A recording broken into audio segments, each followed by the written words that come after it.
Go. We are here with Mel Bardis, the Deputy Emergency Management Coordinator for our Office of Emergency Management, Paul Locke, the Director of Local Government Relations for Centerpoint, and of course we've got partners upstairs, including our FEMA Federal Coordinating Officer, Sandy Esslinger, who just gave us an update on FEMA as well, but she can't join us right now. So first of all, I want to address obviously what we all lived through today, and it looked absolutely surreal yet again with the dark skies and how puzzling it is to seemingly have two similar events back to back. Not only puzzling, but obviously scary and damaging for our community. So I know folks are still traumatized from that May 16th, now another one. A lot of people are wondering what's happening. Sadly, we're not alone. Many parts of the country are being hit hard by weather. So I want to extend my sympathies not just to all our residents, but also to the other parts of the country, whether it be the Northeast, whether it be Dallas. I was on the phone with the Dallas County Judge, Clay Jenkins, just this morning, and he was calling to ask about any lessons we learned from all the power outages. And we were talking sort of in the past tense, and here we are again. So just know, we're right there with you, and this is something that we can certainly get through together. So what's up with this? This afternoon, we experienced strong thunderstorms, high winds, and hail. The strongest winds were around 75 miles an hour at Bush Airport. Some areas saw mostly penny and dime-sized hail, but we did see quarter-sized hail, actually some sort of golf ball-sized in some spots. There's also some street flooding, as folks have encountered, primarily on areas that normally flood. Fortunately, we don't have any casualties or knowledge of any casualties or serious injuries as of yet.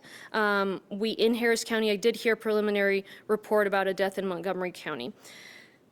The derecho we had on May 16th is fairly uncommon. The last time we had winds that strong was back in 1983, May of 1983. That said, this afternoon was not a derecho, and unfortunately it was a more typical type weather event for our region. It was a line of severe thunderstorms, and we wouldn't say that today's storm is exactly normal, but it is something that happens this time of year. Looking ahead to the rest of the week, and the downside to the fact that it's not that uncommon is that the conditions are still going to be there for the next several days for another line of thunderstorms like the one we saw today to come through. What we don't know is if, when, or how bad another line of thunderstorms could possibly be.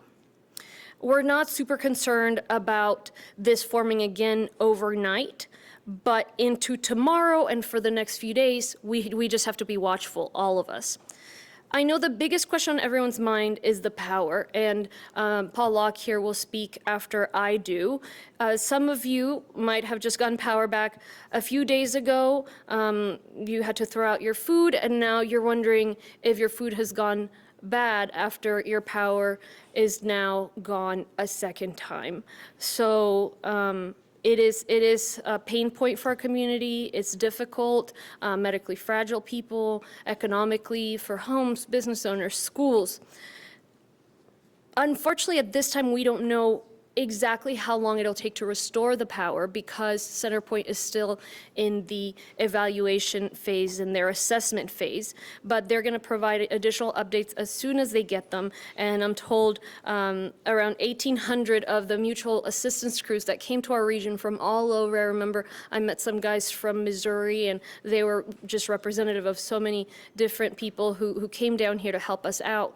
There was about 4,000 of them. 1,800 of them didn't quite make it home. They turned right around, made a U-turn to come back and help us with this new set of power outages. So the cavalry is on its way back, and I'll let Paul Locke mention the rest of it. What I do know is they're working, both Centerpoint and all of their different partners working as hard as they possibly can, and I'm confident that they'll do that again as they did last time. As far as what we're doing here at the Emergency Operations Center, we're activated to level 3, increased readiness. We're working with partners to make sure we have an understanding of the damages, any new damages, that all needs are met, assessing the impact on county buildings. Mostly it's been power. We're in communication with partners at our Harris County precincts and other governmental entities in case there are any unmet needs or opportunities for collaboration. We did hear that debris piles have shifted into the road because of the wind, and so we will address that. Please drive carefully. If there may be debris back on your streets, debris that you just put out from the back of your house, that you finally collected, put outside, now it's back on the road. So we have debris crews working consistently. They are going to continue working for the next several weeks, so that debris will be picked up. But if you have any concerns about it, please call 311. Anywhere in Harris County, you can call 311 and you'll be routed to the right folks who will be able to pick up the debris. We do have an election going on today. It's election day for the runoff election. And so we had 14 or 15 locations out of over 300 total that lost power. Clerk Hudspeth notified the Secretary of State. She has to do that when it's an election, and so she's in touch with them. She'll be providing a full update later this evening. But elections continue for polls are still open for about an hour and a half. So polls don't close until 7 o'clock tonight. And if you get in line before 7 o'clock, you can stay in line. So if you haven't yet voted in the runoff election, please check out harrisvotes.com. So that harrisvotes.com has a map with the various polling locations, and it will let you know which ones are lacking power and which ones are open. And as I mentioned, it's a pretty small percentage, 14 or 15 out of over 300 that are out of power. So we hope this will not impact voters too much. What people should know in terms of the help that's out there. Here's the biggest thing in terms of help that I want you to know, and this comes from FEMA. If you experience damage from today's storm, you are eligible for FEMA assistance. For that assistance that the federal government, the state government, and our various partners have worked so hard to recruit down here to Harris County. So what they call the incident period for this presidential disaster declaration is still open. It encompasses the floods from several weeks ago. It encompasses the derecho from May 16th and also the heavy winds, the thunderstorm from earlier today. And so if you had damage, you can call 211. They'll route you to FEMA. You can go to readyharris.org. The application's online there as well. You can call FEMA directly, 800-621-FEMA, 800-621-FEMA as in FEMA. Here's another really important point. Let's say you were impacted by the derecho, you had a problem with your house, FEMA is currently reviewing your application, and now you have even more damage because of today's thunderstorms. Please do not submit an additional application. That will be a big problem for you in receiving aid. It just confuses the system. And so what you can do, what we ask you to do, is to go onto your application and update your application as opposed to submitting a new one. So again, if you've already submitted an application for FEMA aid, don't submit a new one. Edit it. Of course, you can call FEMA for help on how to do that, and you can reach them by calling 211 or the other phone numbers. And if you only were impacted by today's thunderstorms, yes, you qualify for FEMA aid. Just a reminder, if you're impacted by flood, derecho, or today's event, you can apply for help. Disaster recovery centers are another way to apply for help. We have FEMA there, the Small Business Administration to help with loans, as well as other partners that can support impacted community members. A lot of members of our community have already visited a disaster recovery center to be able to ask these questions in person. And so we did lose power in one of the disaster recovery centers, the Thomas Glazier Senior Education Center on Pine Forest Lane in Precinct 4. And also at DRC, the Disaster Recovery Center at the Spring Branch Boys and Girls Club on Pittner Road. So here there are two that are still open, Fondy Community Center and Leon Grayson Community Center. And the other two are not open right now because of lack of power, but should be open tomorrow. And those are Thomas A. Glazier Senior Education Center and Spring Branch Family Development Center. So we have that updated information on readyharris.org, but you can also call 211 and ask about the disaster recovery center information. If you don't want to visit a disaster recovery center, you can call 211 and they will also know about the various resources available and will assign you a case manager. As far as shelter, we do have, as of this afternoon, 39 clients in our shelter that are still reeling from the power loss with the derecho. And so mercifully, that shelter did not lose power. If there's anybody who needs shelter, you are welcome to come by our shelter at Memorial Drive Presbyterian Church. And as of this afternoon, it's got power. They don't expect to lose it. It is an overnight shelter. As far as schools, we do not have any schools closed that we're aware of. HISD, because of this incident, HISD did cancel all after-school activities, and just continue to check your school's social media, your school's website, your ISD's website for more updates. So the bottom line is this: we are still gathering situational awareness from today. I did ask the team, when we were going through the various incident reports, how does this discussion compare to the discussion after the derecho, and all of us agree, this certainly, from the initial observations, does not seem to have been as devastating. That said, it is devastating for whoever is impacted, and we do have too many people without power. As a point of comparison, almost 1 million clients lost power during the derecho.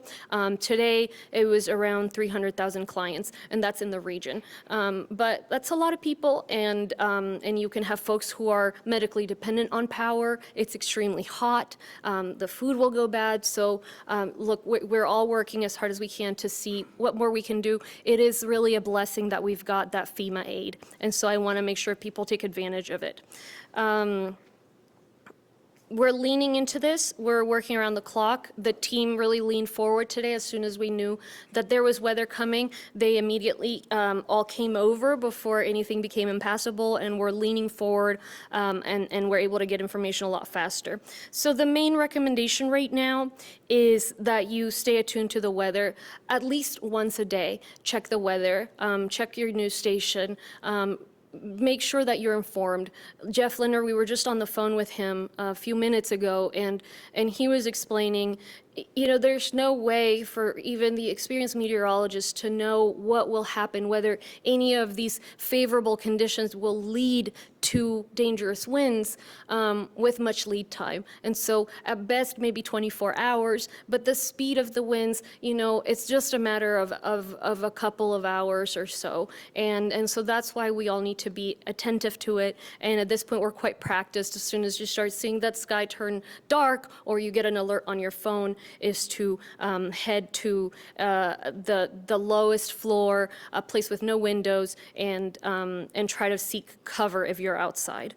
So we'll keep an eye on it. If there's a certain day we feel there's a higher threat, we will get information out there, and we'll continue working with all of these partners. Let me repeat briefly in Spanish, and then I'll pass it on to Mr. Locke. Hoy todos volvimos a vivir la misma amenaza, la misma situación que ya hemos visto prácticamente 2 o hasta 3 veces en los últimos 2 meses. Es ese cielo oscuro, parece que se acaba el mundo y luego esos vientos muy fuertes. Estamos todos preocupados y también un poco asustados y algo confundidos de qué se trata esto. Ahora van a venir tornados todos los días. Entonces, bueno, primero quiero expresar que lastimosamente no somos los únicos con este problema. Hay muy mal clima en el noreste de nuestro país, inclusive en Dallas. Esta mañana estoy hablando con el juez del condado allá, con Clay Jenkins, y me estaba pidiendo consejos acerca de cómo manejar una situación donde la gente se queda sin luz por mucho tiempo. Entonces yo estaba hablando con él como en el pasado, que bueno, esto fue lo que nos sucedió y tal, y poco sabía que en unas horas aquí íbamos a estar de vuelta. Entonces sepan que no somos los únicos, pero también les quiero explicar algo que me explicó Jeff Lindner, el meteorólogo, y es que el derecho, lo que llaman derecho en español, que es esos vientos tan terribles que pasaron del 16 de mayo, eso es bastante único. La última vez que hemos tenido vientos así de fuertes fue en 1983, mayo de 1983.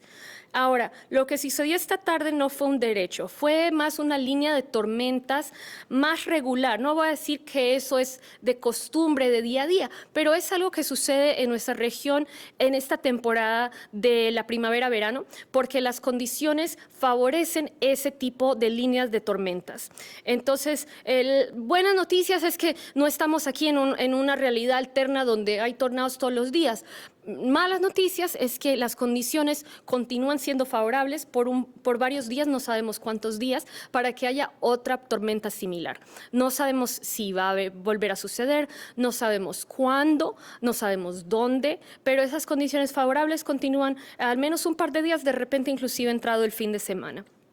Las tormentas pasaron casi por todo el condado. Hemos visto los vientos hasta 75 millas por hora en el área del aeropuerto Bush y granizo bastante grande, inclusive de tamaño de una bola de golf.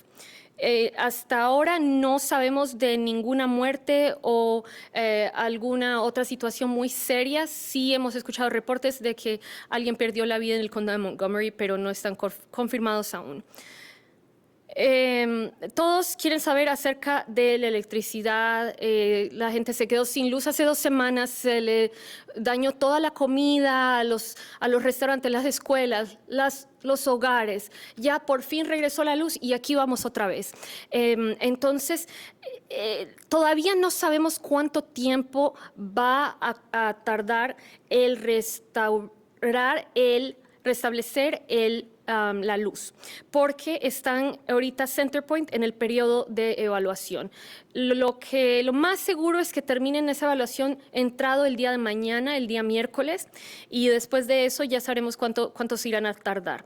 Lo bueno es que, si recuerdan, habían venido casi 4,000, más de 4,000 contratistas de Centerpoint de todo el país, vinieron aquí a nuestra región para arreglar lo más rápidamente la infraestructura y que todos pudiéramos recuperar o tener nuevamente electricidad. Bueno, esos individuos, esos equipos ya se habían ido.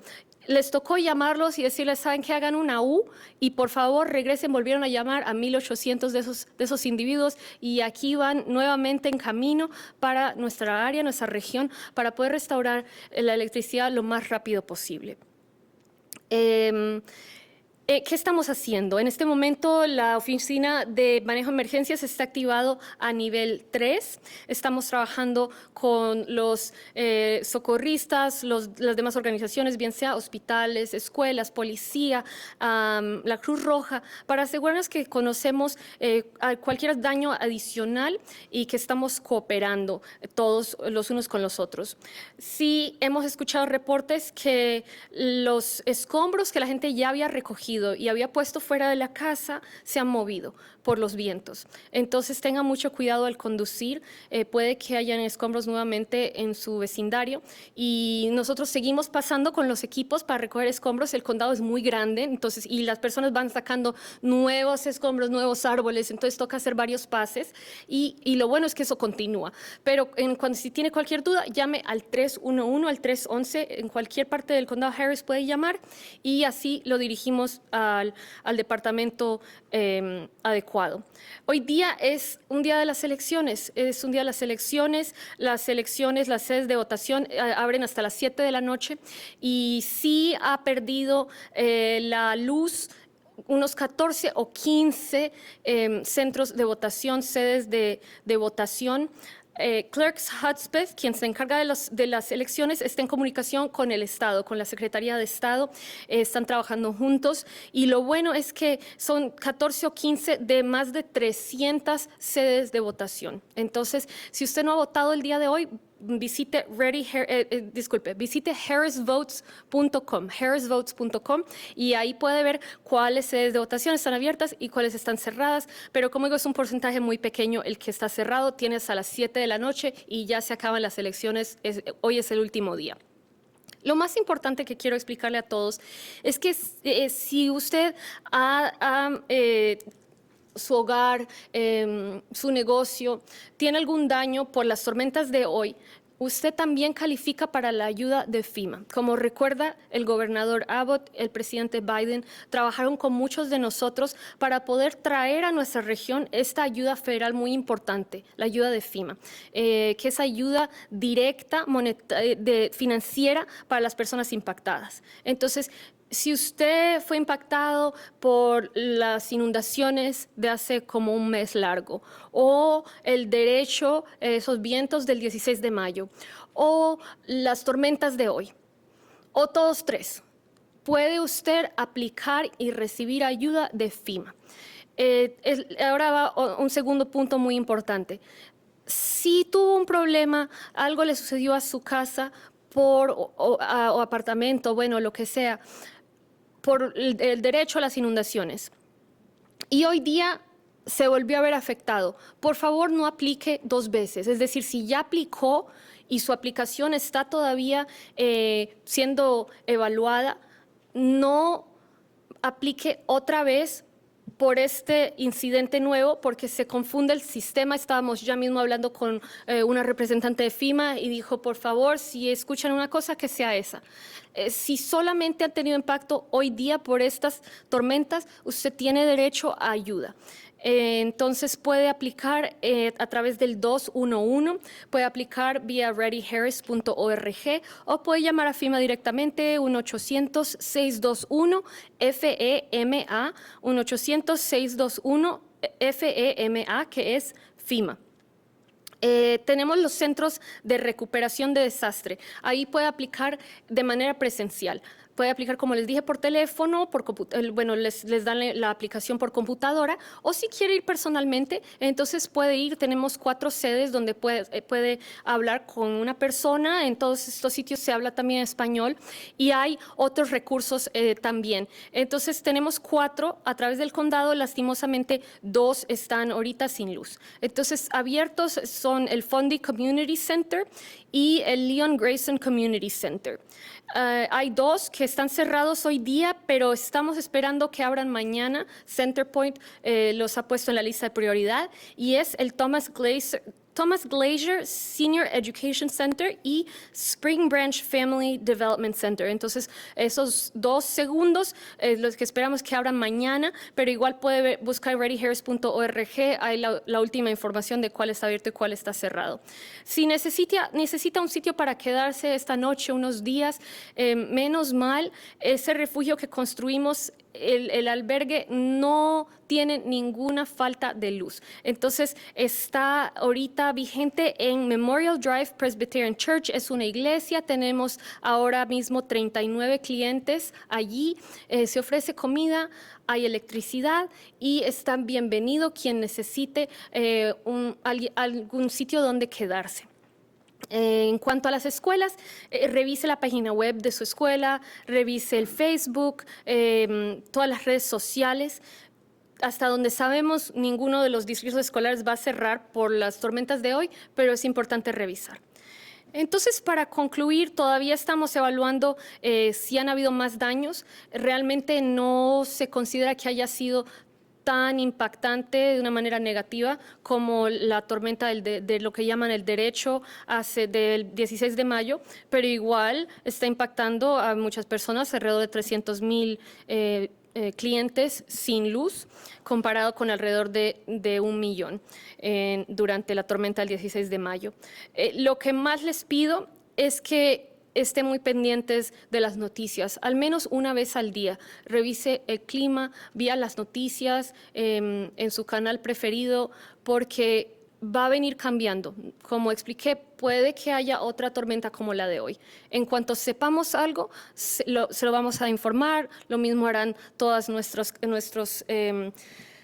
varios noticieros, pero lo importante es estar alertas y tener esa información.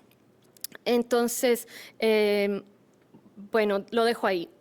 Let Paul Locke speak, who is the Director of Local Government Relations from Centerpoint. Thank you, Judge. As of 5 o'clock this afternoon, we had approximately 220,000 customers without power across the region. Approximately 129,000 customers were without power in Harris County. As the judge mentioned earlier, we're in assessment phase, and we'll probably be in assessment phase through the night and into the morning. We've got 1,800 mutual assistance crews heading back to Houston to help us get the power restored as quickly as possible. We'll be working through the night. Would like to remind customers, if you see a live power line, walk away and call us at 713-207-2222. And if you smell natural gas inside of your home, please walk outside of your home to a safe distance and call us at the same number. Happy to take any questions. Thanks. And Mel Bardis, thank you. Thank you, Judge. We did activate to level 3 increased readiness today out of abundance of caution to make sure that we were observing and aware of any of the damages that we were experiencing across Harris County. Thankfully, we have not seen damage that was equal to or even close to what we saw back on May 16th. We do want to direct your attention, though, to readyharris.org, where we have information about available shelters and the locations of disaster recovery centers, FEMA disaster recovery centers, where SBA, the Small Business Administration, is also co-located. We do understand that 2 of those centers did lose power today, but we do anticipate restoration and they'll be back in service tomorrow. And again, reiterating what the judge said about the shelter at Memorial Drive Presbyterian Church at 11612 Memorial Drive. They do still have power and are ready to serve residents, and we appreciate our partners at the American Red Cross for their leadership and their support for our community. Many of you may have had tarps on your roofs and may need a place to go, especially with the anticipation of incoming weather, and so that is a great resource for you to know that that's there. Also, 211, if you do have any unmet needs, especially this is a pretty big deal coming through again so close to that last incident.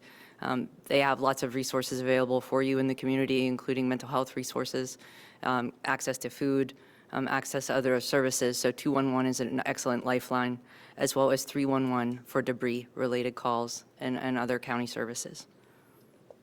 That's all I have, Joe. Thank you. We'll take any questions.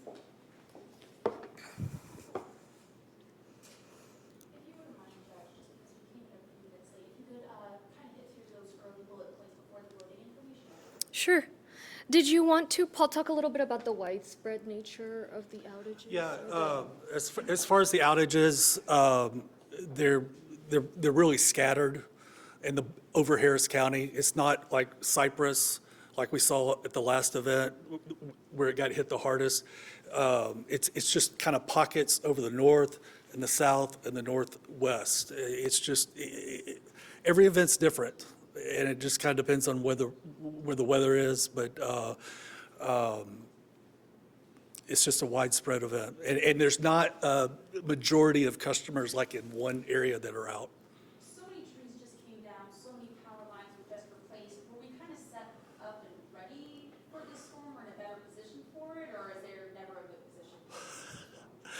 Well, we always work to harden our system and make it stronger. But to your point, we had literally just finished restoring power, and yet another storm has come through. We've got mutual assistance folks turning around and coming back. So our folks are tired, they're exhausted, but they're committed to getting the power back on as quickly as possible. Let me repeat, I just didn't want to forget to ask him that. So just real quick summary of what we discussed here at the beginning is this is unique and particularly harmful because of how close together these two events were today, thunderstorms and the derecho on May 16th. But one of the questions that I've received is, what is going on? Are we to expect these very, very high winds every week now? And I do want to just talk about the difference, and that is the derecho is a very rare event. We haven't had winds like that since 1983, May of 1983. The high winds during today's thunderstorms, that line of thunderstorms, is something that does happen this time of year. Spring and summer are times where the conditions are ripe for this kind of a situation. So it's good that we're not in a new normal, so to speak. What's bad is that the conditions remain for these line of thunderstorms to continue forming for the next few days. And so that's why we're asking folks to stay tuned. We don't know if they will form, when they will form, where they will form, but that's why it's so important to look at the weather at least once a day. And the other point I wanted to make that is particularly important is just about not just the power. Of course, we'll have the assessment. After the assessment is done, it might be done tomorrow morning. It might be later into tomorrow. At that point, we will know, CenterPoint will know how long it'll take for them to restore that power. But also just to remind people, and I don't know if you had a chance to catch this, about the FEMA assistance. So just remember that you can apply even if you're only, so to speak, impacted by this event, and not to submit 2 applications, but just edit your first one if you were impacted by another event. That's pretty much the gist, that's pretty much the information I gave because Paul Locke here shared the bulk of it.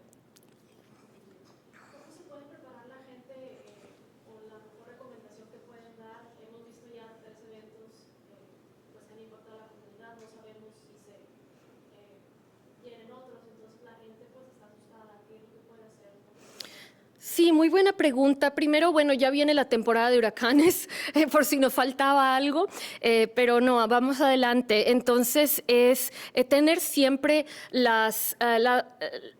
si es comida que no se va a gastar, comida en lata, suficiente agua, suficientes medicinas, por si tuviera que quedarse en casa cierto tiempo o digamos que sea un incidente donde sí hay electricidad pero no se puede salir por cierta cantidad de tiempo. Y tener fácilmente, como debe ser, la habilidad de poder recoger a los miembros de la familia y salir rápidamente si hubiera que ir a un refugio. Fuera de eso, las personas que pueden obtener seguro de inundaciones, súper importante, aunque usted no se haya inundado antes, todos los años durante inundaciones, los dueños de casas que se inundan me dicen, yo no sabía, yo nunca me he inundado, pero aquí es como al azar prácticamente porque vivimos en un pantano finalmente. Entonces hay muchas propiedades que están en riesgo de inundación y por eso estamos trabajando en ese tema. En cuanto a esta semana, lo más importante es estar pendiente a las noticias y qué se va viendo en el clima. Entonces, si es una situación peligrosa, pues no salir. Lo peor es que se encuentre en medio de estas ventarrones en la autopista o saliendo a caminar. Eso sería lo más peligroso.